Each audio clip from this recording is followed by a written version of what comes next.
we have assembled a scientific team, and let's see if you can really make significant brain changes. I don't want those changes to just be in your mind. I want them to be in your brain. I want to be able to see before and after pictures to say that person has a significant change after a traumatic brain injury, or anxiety or depression, or a cyclic mood disorder, or a stroke. We want to see that there's been significant change. At the same time, let's measure your brain in real time, and let's look to see what that transformation process looks like. And in the discovery, Lewis, of that process, we gained so much knowledge about what that transformational process looks like.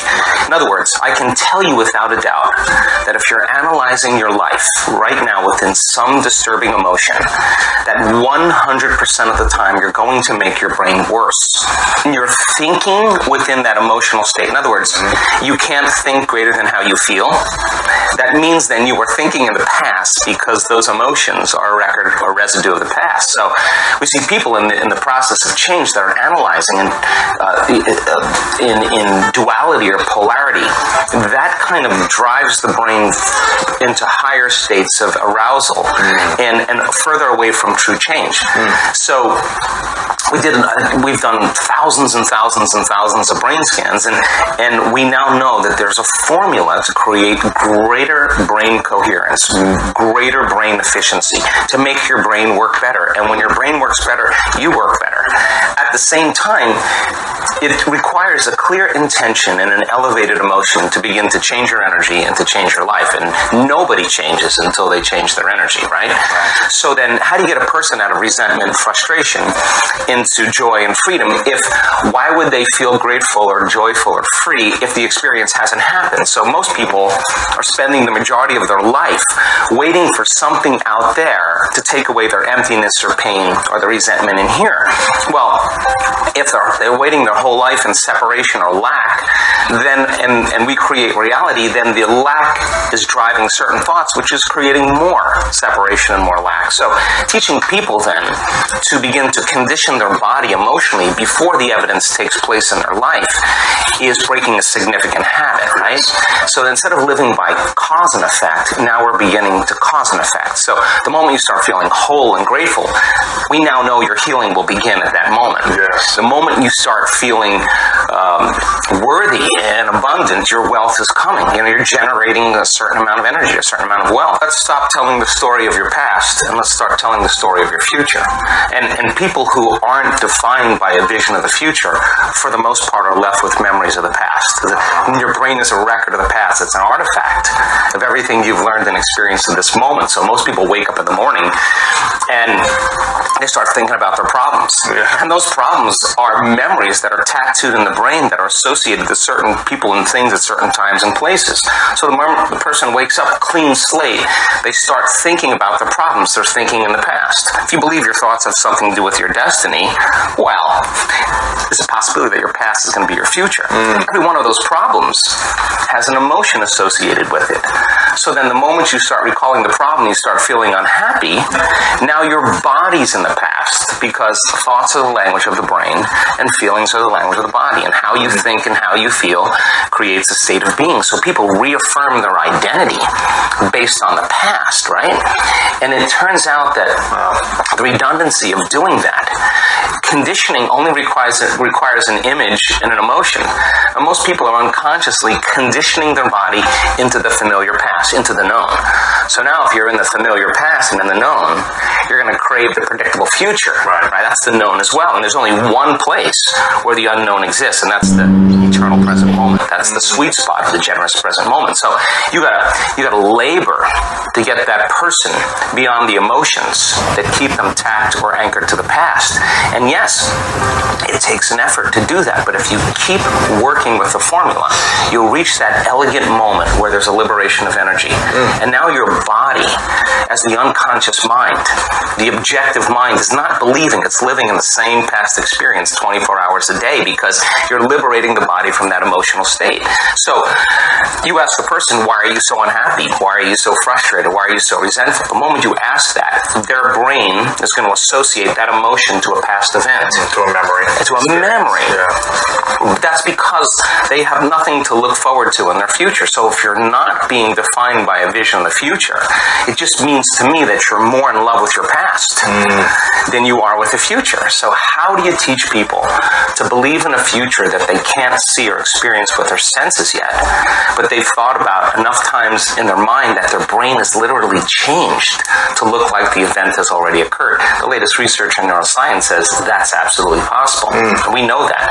And how do you teach a person to select a new possibility in their future and begin to emotionally embrace that future before it's made manifest to such a degree that their body, as their unconscious mind, is believing it's living in that future reality in the present moment, and they're signaling new genes in new ways ahead of the environment. Now, so their body begins to change to look like the event has already occurred. We've proven that that's possible. Now think about this. So your body is believing it's living in that future reality in the present moment. Now think about this. Some condition in your life, the more altered you feel inside of you, the more you narrow your focus on the cause, and the brain freezes an image and takes a snapshot. And that memory now is embossed in the brain. It's branded in there. So then people think neurologically within the circuits of those past experiences, and they feel chemically within the boundaries of those emotions. And the stronger the betrayal, the stronger the trauma, the more the body's living in the past, right? So how do you reverse that? So now, if you truly got passionate about a future, we've all done this. You get a wild idea in your mind, and you start holding on to that vision, and you're preoccupied with it. All of a sudden, the thought in your mind becomes the experience, and you start feeling the energy of the future. Now, the stronger the emotion you feel from that vision, the more you're going to pay attention to the picture in your mind, and now you're remembering your future. So it requires a coherent brain, and we now know that there's a formula for that, and we've got beautiful research to show that people can do it. They just have to practice. And it requires a coherent heart, because resentment, frustration, impatience creates a very incoherent heart. And when that heart becomes incoherent, you stop trusting yourself. There's no energy there. You stop trusting in your future. So then, if there's physical evidence in your brain and body, physical evidence to look like the event has already occurred, it's quite possible you'll be thinking neurologically within the circuits of your future, and you'll begin to feel chemically within the boundaries of that emotion of your future. And how you think and how you feel is your state of being. And now your state of being is living in the future instead of the past. Now, the moment you disconnect from the emotion of your future because of traffic or some coworker or your ex or whatever people come up with, now you're back to the energy of your past. And now you're going to start looking for it, analyzing, why hasn't it happened? Well, if you're feeling the emotion of your future, why would you look for it? Because you would feel like it already happened, and that is the place where the magic happens. So then, you can't just do this, get up, and then return back to your old state of being.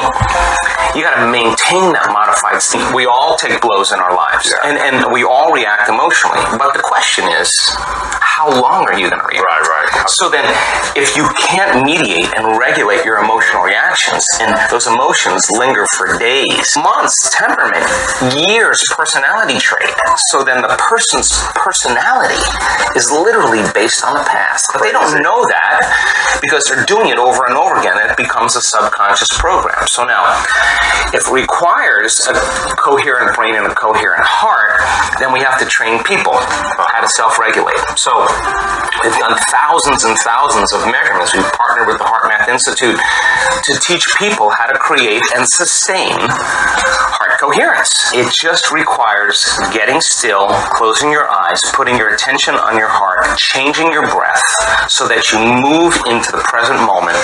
And when you slow your breathing down, you slow your brain waves down. When you slow your brain waves down, now you're accessing your autonomic nervous system. So then you train a person how to open their heart and feel an elevated emotion, and it takes a little practice. And just like a flower that takes time to bloom, it takes a little bit of time. But if you work in trading the resentment, the frustration, or the impatience for gratitude, appreciation, and thankfulness, and you keep at it, there'll come a moment where that system switches on, and now you're feeling grateful for no reason at all. That's not a bad thing, because gratitude, the emotional signature of gratitude, means something's happening to you. Something has happened to you. You're receiving something, or you just received something. So your body then, when you're feeling gratitude, is in the perfect state of receiving. So then that means then you'll accept, believe, and surrender to the thoughts equal to the emotional state of gratitude. If you're living in resentment, you're living in fear, you're living in impatience, you could say, I'm healthy, I'm healthy, I'm healthy, I'm wealthy, I'm wealthy, and with all you want, and that thought's going to stop right at the brainstem and never make its way to the body, because you're feeling resentment, and that thought is not consistent with the emotion of resentment. Resentment has a different set of thoughts, right? In other words, once you start opening your heart, it begins to move into coherence. It begins to produce a measurable magnetic field up to 3 meters wide. Now that's frequency, that's energy. And all that energy, that frequency, carries information, carries an intent. So then when you're feeling gratitude and your heart is open, you're broadcasting energy into the field. You lay the intent of the thought of your health or your wealth. That frequency can carry the thought of your wealth. It can carry the thought of your health. If you're suffering, the suffering does not carry, that energy does not carry the thought of your wealth. It carries a different set of thoughts.